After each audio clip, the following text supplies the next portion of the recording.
बुढीले चाहिँ नयाँ लुगा किनेछ हैन टोपी पनि ल्याइदिएको छु मैले कति महँगो गरी किनेर हैन आज लागेको छ पेट पनि फुलेछ मान्छे पनि हेप्पी छ अब हामी ब्लग पनि त यो अब हामी जाँदैछौँ माथि बहिनीहरूले खाना खानु बोलाएको छ स्पेसल खाना खानु बोलाएको छ त्यही भएर चाहिँ हामी जाँदैछौँ है त भर्खर सब्जी लिएर आछौँ है हेर्नुहोस् है सब्जी लिएर आछौँ अब यहाँ बुढीले धेरै कपडाहरू आज उगार्नु भएको छ किनेको छ हैन त हामीसँग सुन्तला पनि यति धेरै छ सुन्तला पनि छ हैन सकिसकेको छ ल अब हामी के यो लैला जाउँ मास्टर हैन ल हामी गयौँ है त ल अब बुढीलाई अगाडि अगाडि म पछाडि पछाडि हामी जाँदैछौँ दुईजना है अब हामी हिँड्यौँ अब हामी हिँड्यौँ ल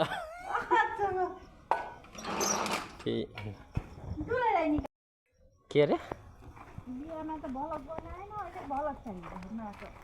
ल हेर्नु त के बोकेर बुढीले हिँडिरहेछ यति लाग्यो कसरी लागेपछि 100% पेट आगाइन्जेल मासुरा भात दिन्छ भनेर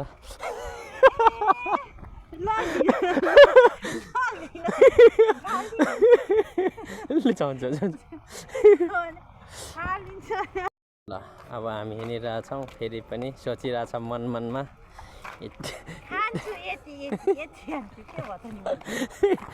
यो भ्लगमा जान्छ है अब कतिले हेर्छ ल हेर्दाखेरि पनि डिको कार आफै बजा जस्तो देखिन्छ हैन कम्बर कसेर हिँडेछ घरमा आइपुग्यौँ अब सोचिरह्यो होला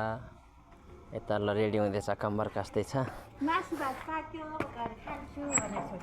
ल ल हिँड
यो टोपी निकाल्नु क्राउन ल्याछु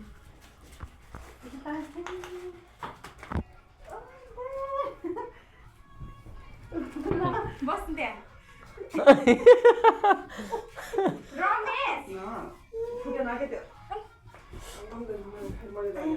मलाई यति ठुलो कुरा ढाँटेर बस्यो होइन तिमीले मैले पनि कहाँ अघिमा थाहा भएको त कसम अघि थाहा भएको यहाँदेखि ढोकामा निस्किँदाखेरि थाहा भएको मैले यसो केही थाहा छैन के हो यस्तो मरुम कि आसम्म जापटमा पर्यो मलाई साह्रै गाह्रो भयो साँच्ची कि पनि हाँस्ने म आँसु कि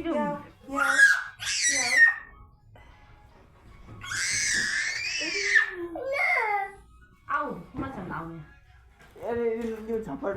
मलाई शङ्का त लागेको थियो तिनीहरूले आज के गर्न लागेको होला यस्तो खसाक खुसुक गरेर भनेर नै शङ्का लागेको थियो के लाग्न त ठुल्मामसँग बस्छ ठुल्माम छोरी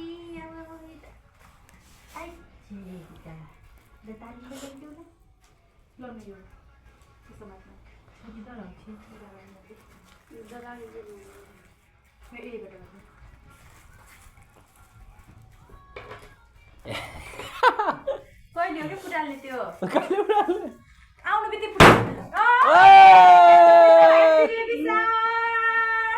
थ्याङ्क यू सो मच मेरो भाइ यताको खै त यताको बोलेको हो त्यसले बाहिर राख्नु हो happy baby sir happy baby sir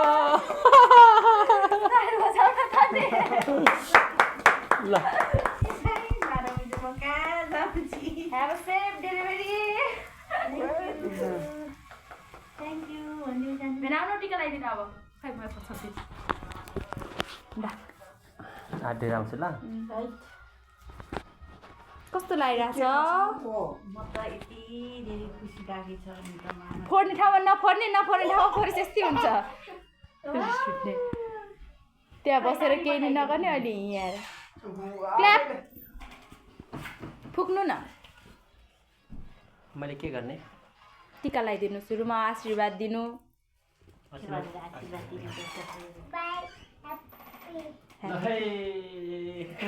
सुरु गरे के अरे मन्त्र पढ्नु सुरु आयुष्मान भगवान आयुष्मान भगवान के अरे सानो न घरले छोरा भए पनि घरले छोरी भए पनि पाउनु खुसी हुनु होइन एकदमै सेफ भएर चाहिँ कसरी हुन्छ त्यसरी है त अब टिका लगाइदिन्छु ल आवाज आउँदैन है ल के भन्दै एलिसाले सबै थाहा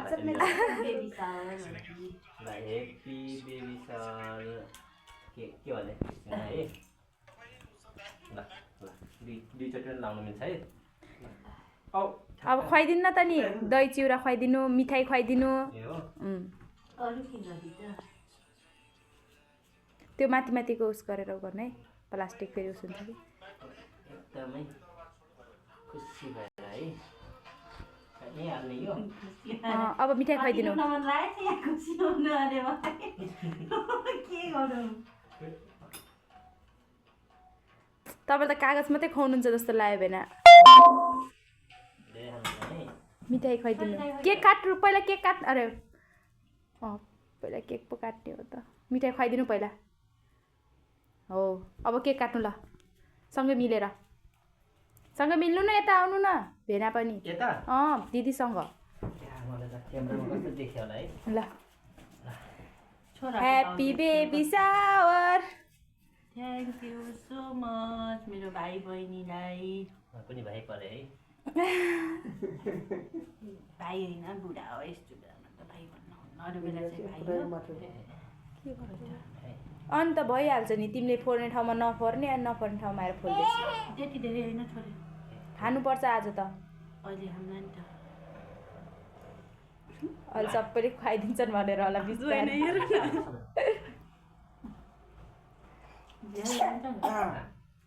के गरेर चिजो हेर्नाले टाउको भरि लगाएर छोरीलाई खाइदिउ ह्याप्पी भनिरहेको थियो अरे पनि अघि थ्याङ्क यू भन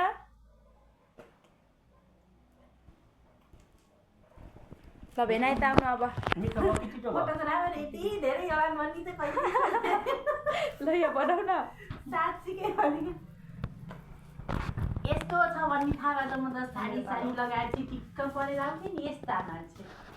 के भन्नु मात्रै बेलाले राम्रोसँग डेलिभरी गर्नु म त आउँदैन कि हामीले यस्तो यस्तो गर्नु यस्तो नि त फेरि सबै के अरे अब भनेको पुरा होस्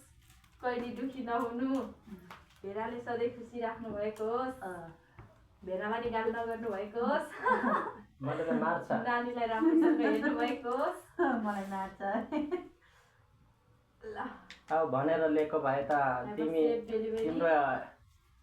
रियाक्सन नै थाहा हुन्थेन चार्ज भन्ने रे लास्टमा ह्याप्पी डेलिभरी चार्ज पहिला गर्नु पर्यो बिस्तारै सबै फोटो भयो ए मेरो लागि पो किनेको यतिसम्म मिस गरेर फोन भइहाले जान्नु भएन नि त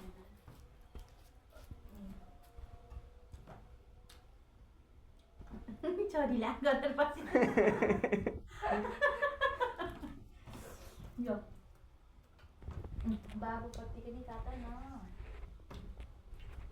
त्यो नानीपट्टि धेरै काट्यो पिछबाट के काट्नु पर्छ नानी नै हो क्या त्यही भएर होला साइड होला मलाई थाहा छ नानी नै हो दाहिनेपट्टि चल्छ दाहिने चलेको नानी भन्नु मात्रै हो